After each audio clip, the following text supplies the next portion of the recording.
الله الرحمن الرحيم. السلام عليكم ورحمة الله وبركاته. أسعد الله أوقاتكم بكل خير من داخل أكاديمية نجوم الشرقية من مدينة العاشر من رمضان، ملعب الحي الثلاثين، ولقاء مع النجم الكبير الكابتن أحمد فاروق طاحون. والحقيقة فعلا سعداء بهذا اليوم الرياضي اللي شفناه منذ 5 عصرا، وهنجري حوار سريع مع الكابتن أحمد. كابتن أحمد يعني الحقيقة فعلا بسم الله ما شاء الله شوية شباب زي العسل أو زي الورد زي ما بيقولوا، وأدائك النهارده كان أداء قوي في التدريب، وشايف كده في عنف وأداء في الملعب، وأداء قوي منك وضغط على الشباب. الحاجة دي حاجة عجبتني يا كابتن أحمد، يعني شفتها في معظم ما شفتهاش يمكن في معظم المدربين.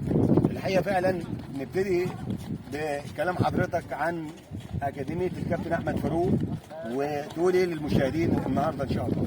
بسم الله الرحمن الرحيم. بسم الله الرحمن الرحيم. اولا كابتن منصور، شرفت حضرتك النهارده ونورت نادي الحي 30 في العاشر من رمضان. حضرتك شخصيه مرموقه وشخصيه على قدر من الاحترام بصراحه يعني، وانا بعزك في الله. والحمد لله. والله انا من نوع في مدربين عصبيين شويه، بس وسط اللاعب والله. يعني انا بحب مثلا ان كان بعنف لاعب او بوجهه بعنف، فده لمصلحته والله يعني مش اكتر، لانهم كلهم زي اولادي ولازم أنا اشتغل معاهم بإرادة الله ونشتغل بضمير، لان المدرب ضمير. المدرب في كرة القدم ده ضمير، واللاعب امانه، لان انا بعتبرها كده، وهي المفروض كده اصلا يعني. كاللاعب امانه والمدرب ضمير، بالذات في قطاع الناشئين في كرة القدم والبراعم. فطبعا لازم نهتم بيهم لان دول الاساس. لو ما كناش نعلمهم اساس كرة القدم صح، يبقى بلاش منها بقى كوره. وعشان خاطر يعني حتى ما يتعلموا كرة قدم صح واساس كرة القدم صح، يفيدهم ويستفيدوا، يفيدهم منتخب مصر في انديتهم، وربنا يوفقنا ويوفقهم ان شاء الله في القادم ان شاء الله.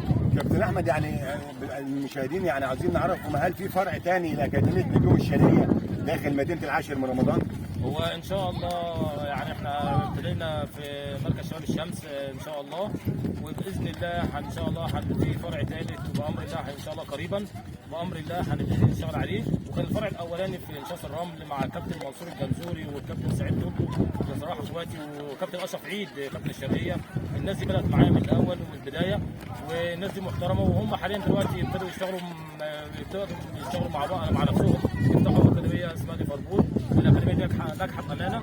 كابتن اشرف عيد مدير الاكاديميه، وكابتن سعيد توبو مدرب حراس مرمى، مدربين بصراحه في منتخب الجيش، وكابتن منصور الجنزوري ده من افضل لاعيبه كره القدم في محافظه الشرقيه والله. صخرة الدفاع بتاعت انشاص يعني فكرتنا بالجيل الذهبي لانشاص، كابتن الجنزوري، كابتن ابراهيم السني، كابتن عربي الدرس. يعني الحقيقه فعلا نجوم كبار جدا يا كابتن احمد. الحقيقه فعلا يعني ان شاء الله في الفتره اللي جايه في الموسم الصيفي ان شاء الله يمكن هنشوف حاجات اعلى من كده في الملاعب الاخرى، ولا هنكتفي هنا بملعب الحي ال30 ان شاء الله؟ لا ان شاء الله. وفي حاجه كمان برضه انوه عليها برضه، ان انا لعبت النادي الاهلي 2005 باكاديميه نجوم الشرقيه فرع انشاص الرمل. يعني رحت لعبت النادي الاهلي كابتن احمد سمير دوبو ايام ما كان ماسك 2005 في مدينه نصر، كابتن مشهور.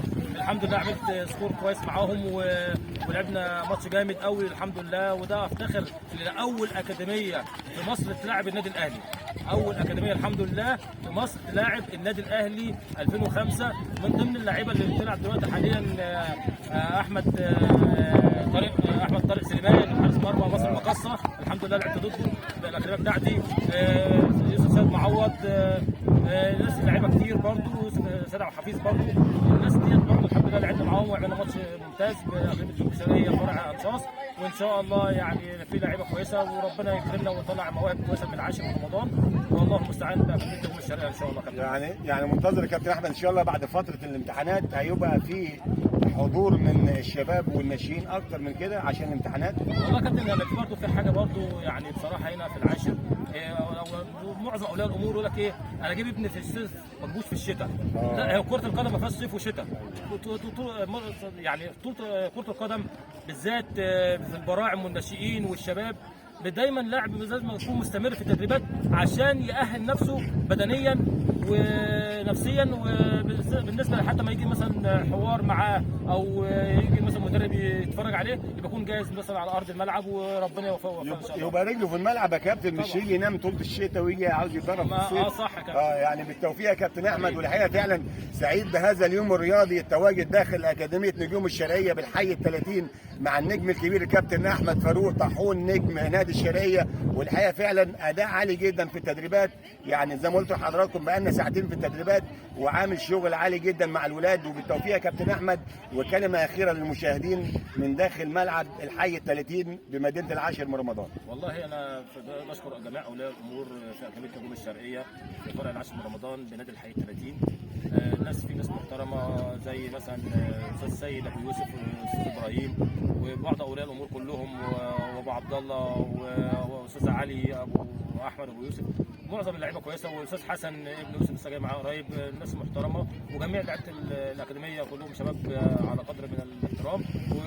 وتحياتي لجميع اولياء الامور اللي انا ما ذكرتهمش عشان لو كان مسافه الوقت بس ولا حاجه، فكلهم اخواتنا ونتمنى لهم ان شاء الله التوفيق والنجاح، وربنا يصلح الحال وان شاء الله ونطلع لعيبه كويسه تشرف منتخب مصر ان شاء الله في القادم ان شاء الله. بالتوفيق يا كابتن احمد، وسعداء بالتواجد داخل اكاديميه نجوم الشرقيه بملعب الحي ال30. والى ان نلتقي يا كابتن احمد في لقاء اخر ان شاء الله قريبا. بتمنى لك التوفيق. واعزائي المشاهدين الى ان نلتقي في لقاءات اخرى اترككم في رعايه الله، والسلام عليكم ورحمه الله وبركاته.